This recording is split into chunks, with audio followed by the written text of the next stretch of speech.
Welcome to episode 191 of Auto Off Topic. Hello there, Brad. What's going on, Andrew? Oh, just recording during daylight. So before I got on here, I was out using my little decal whizzer on the Montero again, because you got to kind of do that in sections. Yeah, because you're getting tired of it. Yeah. Yeah, because the torque of the drill, you're trying to hold it, and there's just a pressure zone where it will either walk across the door or it will not touch or it will just peel the decal off. So you kind of just do it. And I think it took me almost 45 minutes just to do half of the driver's door because I'd done the other half yesterday. I have a problem with it burning through the paint. It burned through in a couple spots towards the rear edge of the door, which was weird because they were looked like rock chips, and I was like, was there rock chips there? But no, it just literally took a rock chip size part of the paint out, like a large rock chip. I bet there was a rock chip there. It probably had already affected the paint, and then when you hit it with that whiz wheel, it probably broke it out. Oh, maybe it didn't. Was it the rear of the rear door? No, it was the rear of the front door. Well, so maybe it didn't break the decal, but it broke the paint underneath. Possibly, yeah. The decal is holding it together. It's weird. A burn through doesn't come off with a chip. A burn through comes through, and you'll see an edge where it smooths down. So if it's a chip, it's a chip. Yeah, it's weird. So I talked about this before. The passenger side front fender came off perfectly smooth. Only needed a little bit of cleanup. I did actually get some acetone from Home Depot. I did their pickup locker, but even then, an employee got it for me. Nice. But so yeah, I had cleaned it. Yeah, but I didn't have to go to the store or I didn't have to wait in line. I just walked up and this dude grabbed it for me. So I wiped it off. It looks pretty good, almost like brand new paint. Driver's side came off easier. Left a little bit of residue, but it's scuffed and scratched. Okay. I don't know. It's funny. I was thinking about the fact that truck was a Arizona truck, which might have something to do with why the decals are so hard to come off. They could be extra sun baked or something. I don't know. But then the driver's side door has come off, other than the rock chip type things at the rear of it, came off perfectly clean. It looks brand new underneath. The other side where it had the rubber had melted, acetone started to take off some of it, but I got to go back over it with the whizzer wheel to knock down the hard stuff. Okay. I don't know. It's bizarre. It doesn't matter because I'm just trying to prep the surface. It's going to get silver, gray, light gray bed liner from the silver portion of the truck down. Which will protect it from all future rock chips anyway. Yeah, and it'll look nice, and that stuff's flexible, so I can put it over the bumper end caps that are all chewed up and dried out from the sun. Yep. I can sand them, touch them up. One of them's got a dent in it. It'll make a big difference in those. Yeah, it'll look nice. You can probably heat that dent out too, at least a little bit. I think so. And that way, when I finally go to the mall and I get to flex in the bread lines, I can, it won't get any rock chips. But eventually, when we go off road again, it'll, even having sliders there, when it throws up a branch or a stone or something, it won't totally wreck it. Right. Well, that'll be good. That's what I was doing. I'm looking forward to seeing the progress on that. I was trying to figure out what I can do. The hood and front fenders, the clear coat is so bad, it's peeling. If there's anything I can do to them to make them look half decent. You could re-clear them.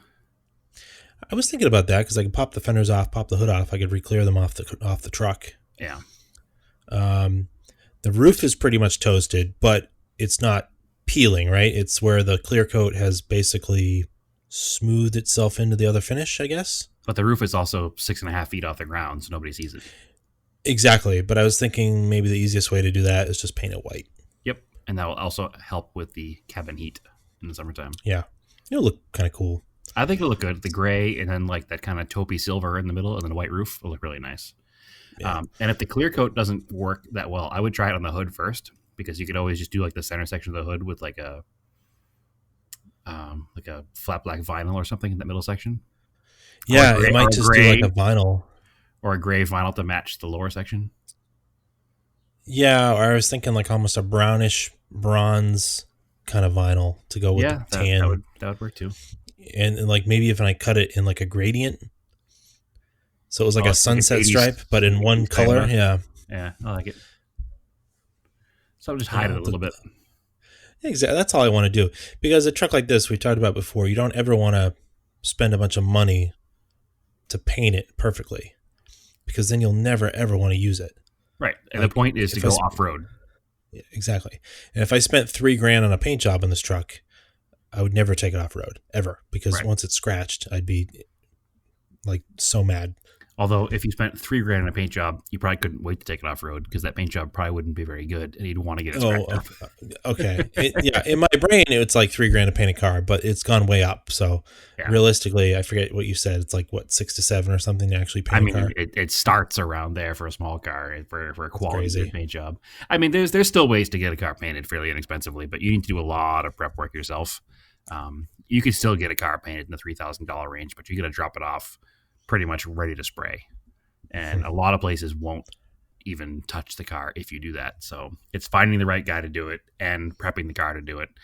I mean, some of these modern materials, you're talking $1,000 just in product alone in a paint job. So it's not super inexpensive to paint a car. There's a reason car insurance costs so much, because it costs so much to fix a car. It's funny because, being from Massachusetts and working in the industry, the auto body industry out there for so long, and then coming out here and seeing the difference between what things are out there and they are out here, it blew my mind. Because in Massachusetts, the average body shop rate, which is driven by insurance, is like $40 an hour. So when you look at an estimate for a car out there, there's a lot of extra fluff to kind of make up the difference. Because if you actually got paid the equivalent of $40 an hour, the cars would never, you never have a successful shop, because rents and mortgages and utilities are so high out there. And then I come out here where that stuff's slightly less expensive, and labor rates are hovering in the $70 an hour range, just because it's not insurance driven out here. So it's crazy. But out here, it's cheaper to get a whole car painted because more people do it because of sun damage. So even though it doesn't make any sense because the labor rates are higher, but it is what it is. There's more shops out here that will paint a whole car for you. So next time you buy an Arizona car, maybe we'll paint it here and then ship it out to you.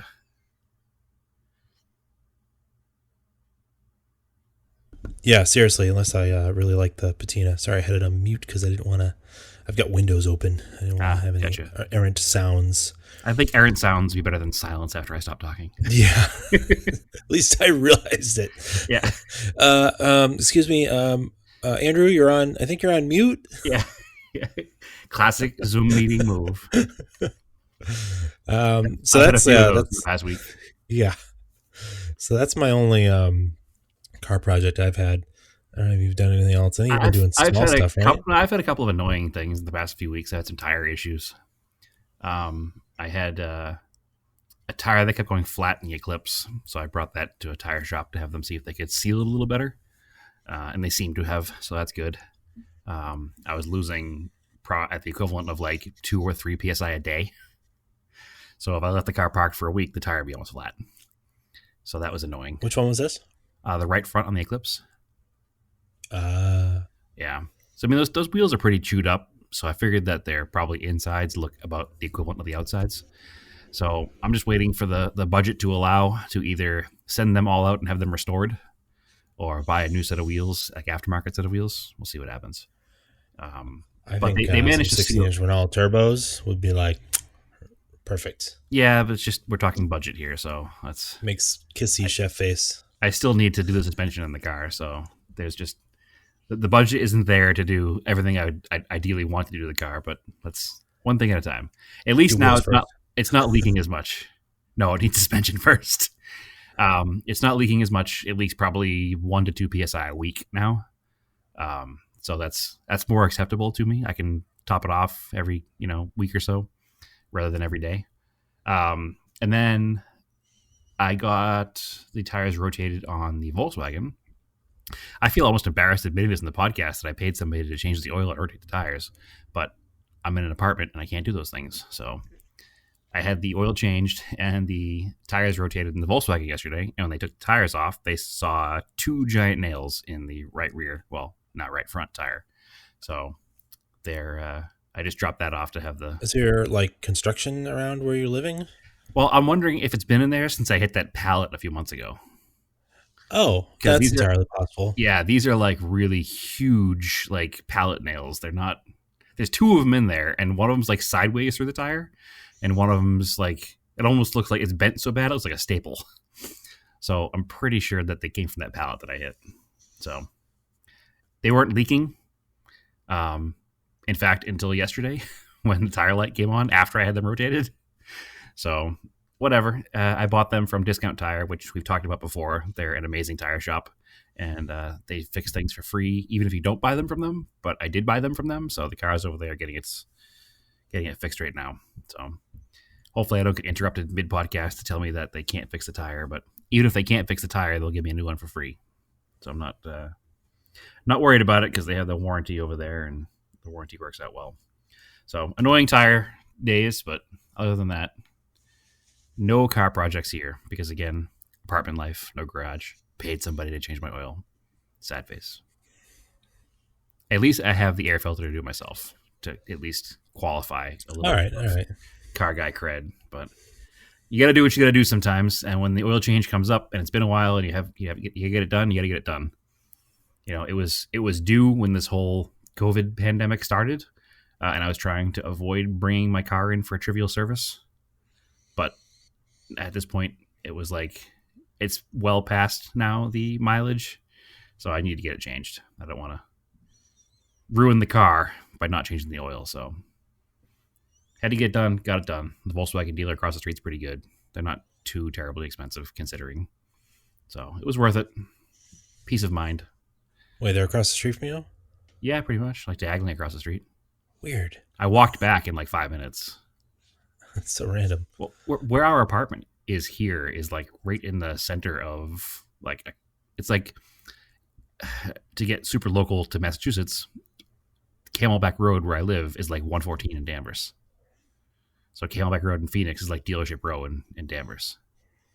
So if within a block of here, there's a Nissan, a Cadillac, a Volkswagen, a Subaru, a Chevy. That's all in the first block, all those dealers. So, yep, right across the street. And it's cool because it's obviously an enthusiast-owned dealership because the showroom doesn't have any modern Volkswagens in it. Oh, that's cool. Yeah, the showroom has a Volkswagen Thing, fully restored, like probably 64, 65 Beetle. Restored and modified, I should say, because it's like a Cal look, 2-tone blue and white on like chrome 5-spokes. And they have a Mark I Rabbit pickup that's a former magazine feature car. It's on, lowered on BBSs with a smooth engine bay and a 1.8 turbo. All in the showroom. There's no new Volkswagens in the showroom, just vintage stuff. So I dig that. So I like those guys over there. They're pretty good. My boring Jetta station wagon is the most boring vehicle there because they have way cooler cars in the showroom. But yeah, they're right across the street and they're pretty good. So Camelback VW, if you're in Phoenix, I'll give them a quick shout out because they've always treated me well. When I first got out here after driving the car across country and I had to change the rear tires because they were just worn, I didn't have a lock for the car, which we realized because the dealership that I bought it from never put one in the car. And for some reason, I never looked for a wheel lock. So thankfully, I didn't get it flat on the side of the road somewhere.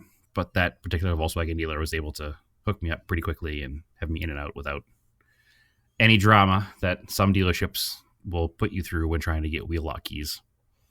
So I'll forever be grateful to them because of that. Mm-hmm. But yeah, no real car projects for me. I've been doing some scale project car stuff. Yeah, how's that going? Not well. Okay. Not well. I don't know if people saw the pictures of the Tommy Mackinnon 1999 WRC New Zealand winter car that I've been building. Everything was going along smooth. The paint came out well. The decals all went on well. Um, for those familiar with model kits, Tamiya kits have, or Tamiya, however you want to pronounce it, have the trim around the windows on the clear part is like a frosted glass, and you have to mask it off and paint the black trim, or else it looks weird in the finished kit having frosted glass around the windows instead of black glass around the windows. Yeah, I remember when we first did this as kids, it was like, whoa, that makes a huge difference. Yeah. And a lot of, so this one didn't come with masks, or it did? It did come with masks. All right, so it's a modern enough release that it came with masks. Yes. Because early ones didn't. Yeah, Later ones started coming with masks, but there's also aftermarket companies that sell masks for the windows. So when they first started offering the masks, remember you had to cut the masks out? It would be this little sheet of masking material, and it would have the line on it that was the shape of the window. You have to trim it with an X-Acto blade to fit to the window. Oh, I don't remember cutting it. I remember having them pre-cut. Or maybe it was Fujimi or one of the other companies that did that. But regardless, this had pre-cut masks in it, so there was no issue with the mask. The paint didn't leak underneath the mask or anything like that. What happened was, when you're spraying two-tone or anything where there's a masking involved, you like to spray so say you're spraying a two-tone, a black and a white.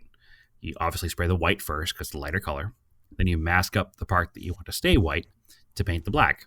But before you paint the black, you spray another couple light coats of the white so that it seals the edge of the masked area, so that if any paint happens to leak under the mask, it's white paint and you won't see the black leaking through onto the white. By the way, this works not just on model cars, but anytime you're masking something. Yeah, for sure. And that works for everything. Yeah, I've done this painting walls in the house. Like, we did like two-tone walls in our living room. Yep. And between the two, yeah, I'd seal it with one of the colors, and yeah, it totally works. Right, because what happens is that layer of paint you put on there will dry, and it'll create a barrier that doesn't, can't be penetrated by the paint. The part that is already leaked. Yeah, when it leaks, you can't tell it's the same color. Exactly.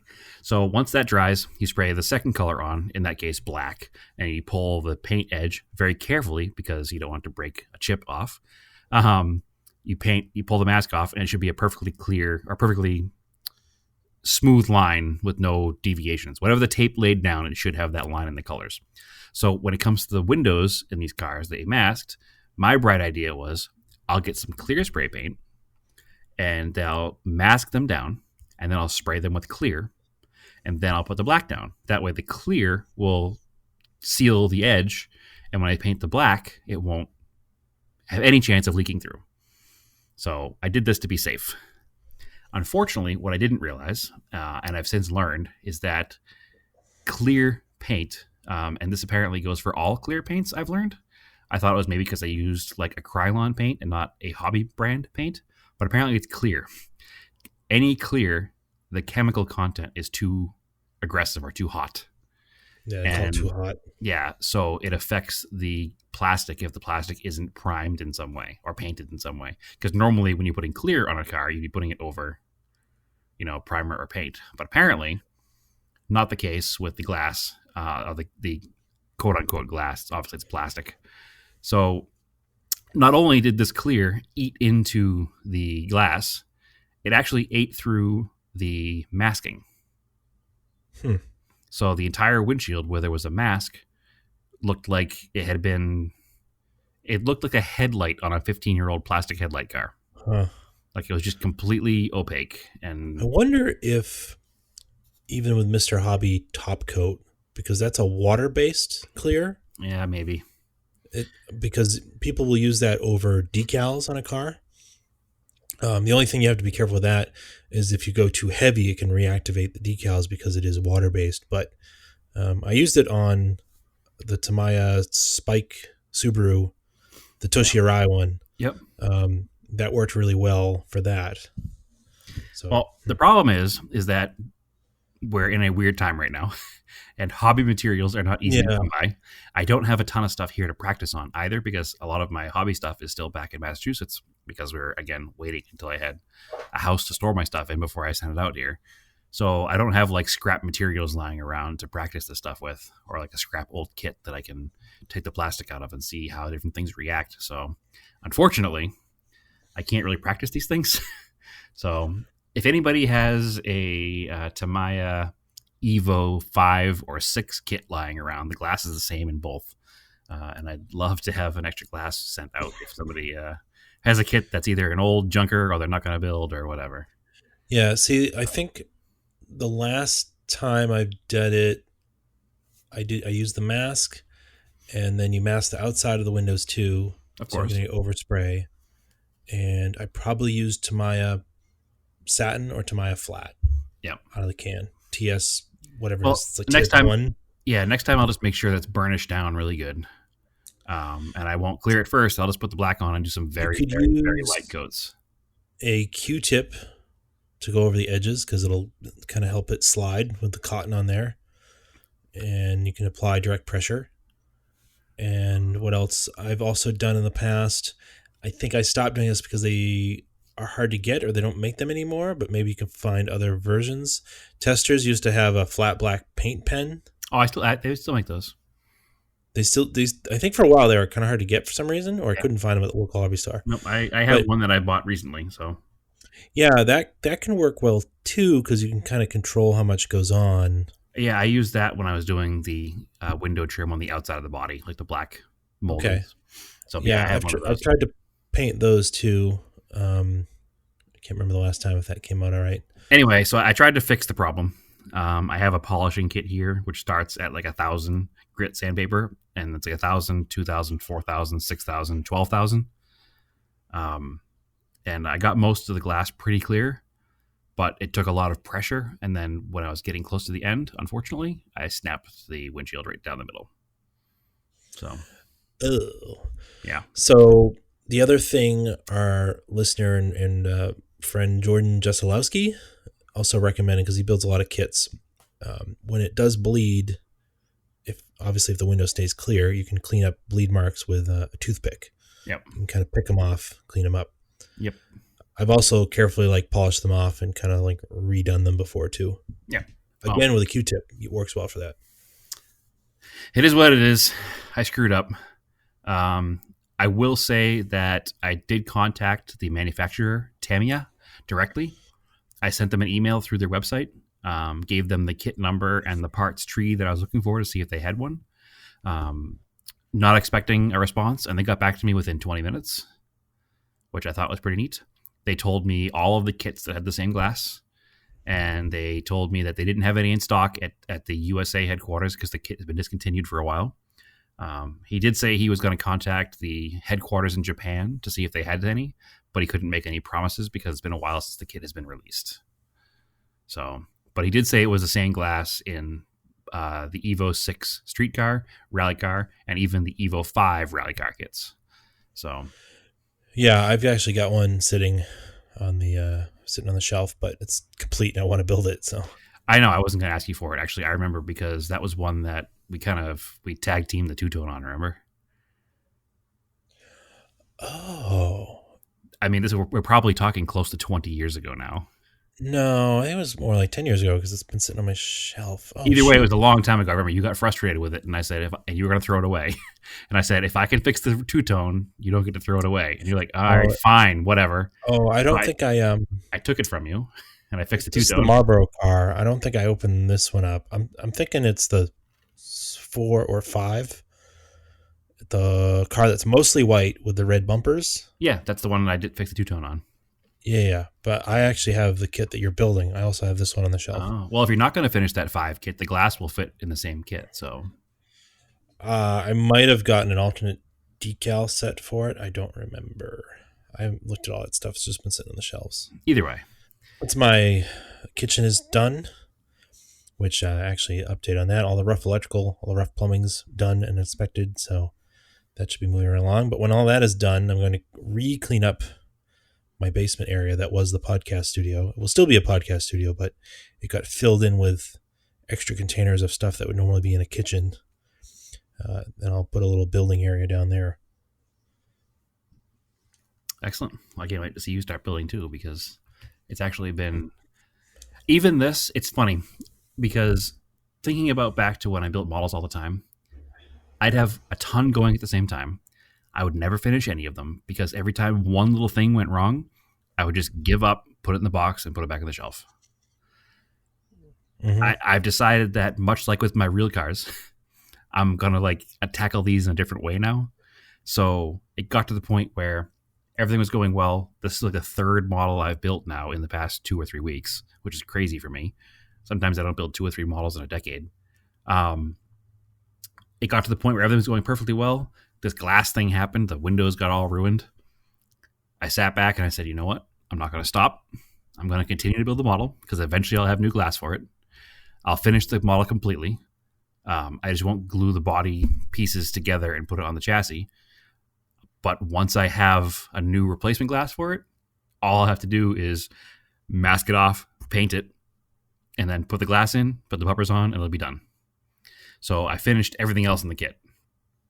Or almost. I'm not quite done yet, but they did all the details, all the decals, all the lights, all the everything. So that car's ready to go once I get new glass for it. So it's funny because I'm noticing that the older I'm getting, the more patient I am with the stuff, and the less big of a deal it is when something goes wrong because I can just fix it. I guess the biggest thing I get annoyed with is it's usually like I'm deep into it and then something goes wrong with the body. So I'm like, okay, well, that was a waste of time. So maybe start with the body first. That's also something I've done. I always do the body first now. Always do the paintwork first. But even then, everything else, the interior, the chassis, I can do those perfectly. Yep. Over and over again because those are my favorite parts to do. Yeah, it's just become, it's supposed to be fun. And I think that as an adult, I'm remembering that. Like, this is a hobby. It's supposed to be enjoyable. So I'm going to enjoy it. When things go wrong, it's part of the process. I'll enjoy the process, even if it's annoying at the time, because now I have to think of a way to fix it. Like I said, I was trying to fix it. I'd never tried to polish glass before, especially that was etched away from hot paint. I got it pretty smooth until it cracked in half, obviously. But I will say, because I do have a paint booth set up for model cars that my dad built like 25 years ago now. Yeah. And when I was using the airbrush, it's way easier. So once you have a space to use it and you can actually buy airbrush paint. Yep. Because you can get zero paints. It's a weird thing. You can't get them directly from England. Maybe you can now. A few years ago you couldn't. You could buy them from Spot Model in Spain. They would ship to the US. Right. I don't know why. There's a few manufacturers now that actually are based in the US that have a very similar product. Yeah. Anyway, it's basically a lot of them kind of aped Tamiya chemistry in their spray can and put it in a ready to spray format. Yeah, it's pre-thinned and everything. It's base coat, clear coat, a lot of it. And I've mostly used the white, but its spray is really, really nice. And I've just been too chicken to do the clear coat. Right. Well, you gotta start spraying some scrap old bodies that you're not going to build I guess so, yeah. Just to practice. And it's funny, if you take an old kit that you had no intention of building and you practice painting on it and the paint comes out perfect, well, guess what? Now you're going to build it. Yeah. So I have a bunch of those, and I could probably give you a few if you don't have any to just practice with. But just basically, for how much Tamiya spray cans cost, you might as well buy a bottle that's ready to spray. You actually get a little more out of it. So yeah, that's the problem. Tamiya spray cans are up to almost $10. Yeah. And it takes it's almost not enough to do 2 kits with 1 spray can. Yeah, exactly. So it's quite annoying. I've actually, because of the issues with supply chains and going places right now, I've been using a lot of Krylon paints and just the ones you buy at Walmart or you get them shipped from Amazon, and they're cheaper. And if you look at the pictures I posted 2 weeks ago of the green Chevy truck and that red Datsun pickup, those are both straight off the shelf Walmart spray can paint jobs. No clear coat, nothing, just sprayed on, and then wet sanded and polished. And they came out half decent. And those Krylon spray bombs are really good now. The tips on them are like, they spray a really nice pattern. You're very limited on colors. There's no metallics. There's not a lot of like modern car colors, but for an old green Chevy pickup and an old red Datsun, it was fine. So, yeah, well, that's the thing with these like zero paints and Tamiya paints. They've scaled the metal flake, to be correct for a car. Yep. I was nerding out a bit because playing Call of Duty, there's some weird feature where you can like spray paint. and Okay. like tag buildings or something when you're playing the game. But anyway, like the picture they show for it, it's a can that looks like a Tamiya can, That's awesome. but it's not. Yeah, it's weird. That's awesome. Yeah, the only thing that I haven't been using in a Krylon, and I'm still using Tamiya sprays, is primer. Because the Tamiya or Tamiya spray primer is much thinner, and the Oh Krylon yeah, stuff, it doesn't load up. the Krylon stuff just it destroys any molded in line on the car because it's so thick. So anyway, But the good news is you can use Tamiya primer with zero paints. They did make yes, it compatible. yep, So yep. this is the ultra nerdy model kit version of this podcast. Speaking of nerdy, Uh huh. I watched Thunderbolt finally. Oh yeah. That is a What did you think? god awful terrible movie, but I loved every second of it. It's really cool. It's super. Yeah, It's the movie that's so it's so campy. It's cool. it's Hong Kong Fast and the Furious. Yeah, but like 10 years before, Yeah, 5 years before, but yeah, so it's better. it's better because the cars are awesome. What makes Fast and the Furious terrible is the terrible cars. What makes this movie awesome is the awesome cars. I did have a couple of moments with the dubs that were interesting. Like at one Right. point, Jackie Chan is holding a coilover suspension unit, Right. and they say, "What do you have there?" And he goes, "Oh, camshaft." Oh, I missed that. I It's guess. so funny. I was like, "Wait, what?" How 'Cause about the? Jackie Chan knows cars. Like it's not a question that he knows cars.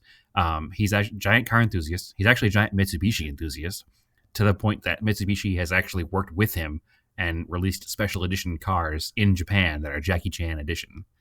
Well, what's funny is the real meta part of the movie Yeah. is that his team at the end Yes. is wearing jackets that say Jackie Chan Team Mitsubishi Rally Art, whatever it is. It says Jackie Chan Racing, and then it's got a big Rally Art logo across the middle. Yeah. But his name is Fo in the movie, not Jackie Chan. So it's really funny to have the Jackie Chan Racing on his jackets. Mitsubishi must have paid for this movie. They must have financed the whole thing. The plot made absolutely zero sense to me. I was trying to figure out why he started as an employee of Mitsubishi. Then he's working in his own independent garage. And then by the end... Mitsubishi training, I don't know. By the end, he's back racing for Mitsubishi because the daughter of the company owner gives him a car or two and a truck full of Advan street tires. Yeah. It was a really bizarre... It was hard to follow along, and I'll blame a lot of that, obviously, on the dubbing of the movie. Like, they probably didn't get... It probably flows better if you watch it in Cantonese, which is what apparently blonde German evil guy, like standard. Who's not German the whole movie? He's only German after the first scene. Standard bad guy. Yeah. Well, I was thinking it's mid-90s. Bad guy has to be like... Every bad guy has to be like Hans Gruber. They have to have that like weird European accent to be the bad guy and just have no, like, you don't know why he's a bad guy. He's just a bad guy. Yeah. Like they slightly allude to it. There's one scene that looks like it's filmed like in LA and he's driving a red Corvette, obviously. Yeah. With drugs right outside of the police department. What? Yeah. He has a briefcase he opens it up and it's got 2 automatic weapons in it. And then he pulls out a compartment, it's full of cash, and he lists a secret compartment and it's full of drugs. But that's the only time he's doing anything illegal other than driving too fast or trying to murder Jackie Chan and his family and kidnapping Jackie Chan's family. But you don't know why he does it. It's also awesome his name is Cougar. Yeah. And so the movie opens with Cougar driving a Chevy Lumina stock car across the desert, which also never has anything to do with the rest of the movie either. Nope. Also, like Jackie Chan sitting next to like a Styrian drivetrain, just the engine and transmission, and he's just timing himself, shifting the gears. Yes. Actually, I was watching it with Naoma, and she's like, "What is he doing?" I was like, "He's timing himself shifting. Obviously, that's how you become a great race car driver." I don't understand what you're talking about. What are you questioning here? It's so ridiculous. Yeah, so I've seen this montage of the movie a few times, like on Facebook and different places. I was actually a little disappointed that the montage wasn't actually a montage in the movie. No. But it's good. It's some great, like, best era Mitsubishi content. Yeah, Like definitely. his practice car is an Evo 3.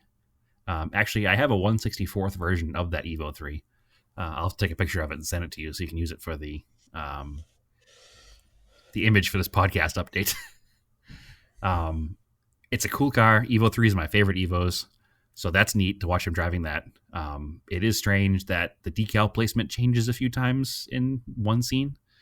There's a green number panel under the door, under the mirror. And then in some scenes, it's not there. It's just red writing. But again, movie stuff. Spoiler time. Anyone wants to fast forward a little bit? Spoiler alert. He wrecks the Evo 3. He thinks he's all done. Oh, by the way, he has to race to earn back his kidnapped sisters. Yeah, it's real weird. Yeah, it's pretty good. The Hans Gruber-ish bad guy Cougar like destroys his house and maybe kills his dad. He has a heart attack, but we don't ever see him again, so I'm assuming he dies. But they also don't tell you if he dies because he's not at the racing scene in the end. But he kidnaps his two twin sisters and he's trying to get them back. And he says, you have to race me to get them back. But we're not talking about like an illicit race in the desert or in a back road. It's like an actual like mid 90s Group A race. Oh yeah, the cars in it are awesome. Yes. Like that's what makes this movie this movie. 90s cars, yeah. There's legit Group A race cars in it. And if you watch after the movie is over, the credit scenes where they show the bloopers and whatnot. Oh yeah, yeah. A bunch of scenes that show actual Group A cars, like cars that ran JGTC in the 90s. There's the I think it's a Clarion Skyline R33 GTR, and there's our favorite, the Puma sponsored Mitsubishi GTO 3000 GT. Yep. So there's some really cool Group A era stuff, and Group A, whether it be Group A Rally or Group A touring cars, are like some of my absolute favorite cars of all time. Oh yeah, those are the cars we grew up with. Those are the coolest race cars from any era we knew. I mean, it's the Evos, the Skylines, the NSX. There's Honda Civics. There's RX-7s. There's all kinds of cool stuff from that era, and it's all in this movie. And I could watch the movie over and over again just in the background, just to look at the cars. All the chase scenes have like that typical 80s, 90s sped up footage. So that's kind of annoying, but it is what it is. It's just a giant like Group A era and Mitsubishi nerd, like awesome film to watch because of all that. Well, also if you're into kung fu movies at all, it does have classic kung fu like style. It's a classic Jackie Chan movie. It's a Jackie Chan movie with race cars. Exactly. I mean, there's a whole scene in this ridiculous casino that's like Jackie Chan fighting 100 dudes, and it's a typical Jackie Chan, thing where for some unknown reason there's trampoline suspended above the casino and they bounce from trampoline to trampoline, which is very Jackie Chan-esque. And there's that fake Lamborghini that's on a lift that happens to be a lift that goes up to the second floor if you stand on the roof of the Lamborghini, which is funny too. So it's an absolutely awful movie. But because of the fact that it's an absolutely awful movie, it's very entertaining to watch as well. Just don't take it seriously. Don't take this as a Brad and Andrew recommend a cinematic masterpiece. Take this as Brad and Andrew recommend a terrible movie that you can turn your brain off and just watch cool cars. No, it's a camp movie. It's perfect. Super campy. Super campy. But anyway, to end the spoiler alerts, he crashes his Lancer Evo 3 before the big race, right after he qualifies. And then this girl who closed his hand in a door like years earlier appears out of nowhere and gives him two fully prepped 3000 GT GTO race cars and says it's an apology for closing your hand in the door and not saying I'm sorry all these years prior. So she shows up with a Mitsubishi truck full of these cars and a second Advan truck full of tires from top to bottom. So therefore proving that Mitsubishi and Yokohama paid for this movie. I will say it's funny that the wheels on the 3000 GT change like 17 times during the big race in the end.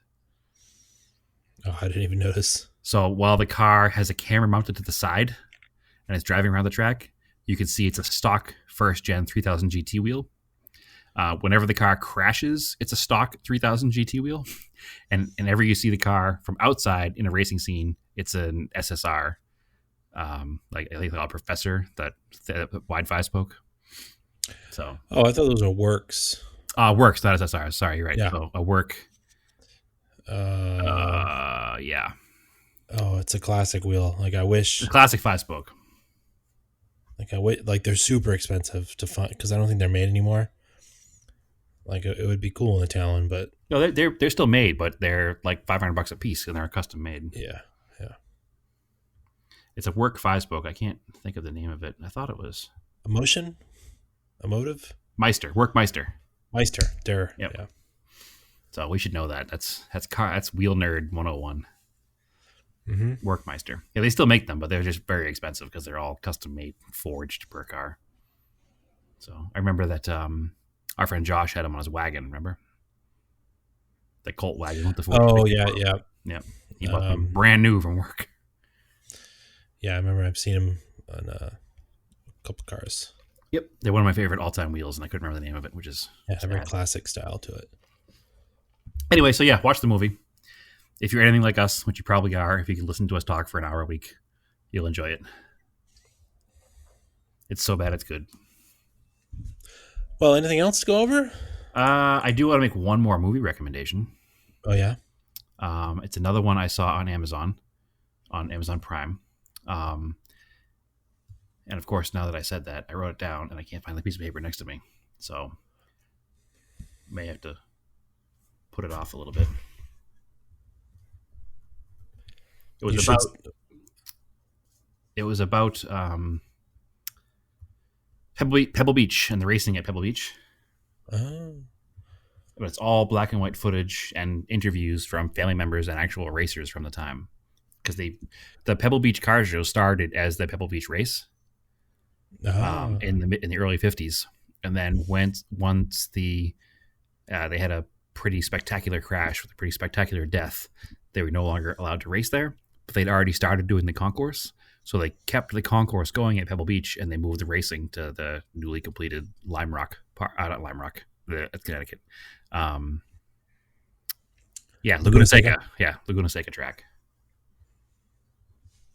Oh, that's cool. Yeah, you should still check out the racing scene because that's free on Amazon. Yeah, I need to watch that. This one was free on Amazon too, and I'm trying to think of the name of it. So, something about the woods, racing in the woods. Yeah. Wonderful, wonderful radio here. All right. Anyway, you can follow us, Auto Off Topic Podcast, on Facebook, Auto Off Topic on Instagram. When Brad figures out the name of this movie, he can post it to the Facebook page. I'm really annoyed right now because I wrote it down and I can't find that piece of paper. You can follow me on Instagram at Raced in Anger. And Brad, where can they find you? TSISS350. Cool. As always, keep cars analog and aim for the roses.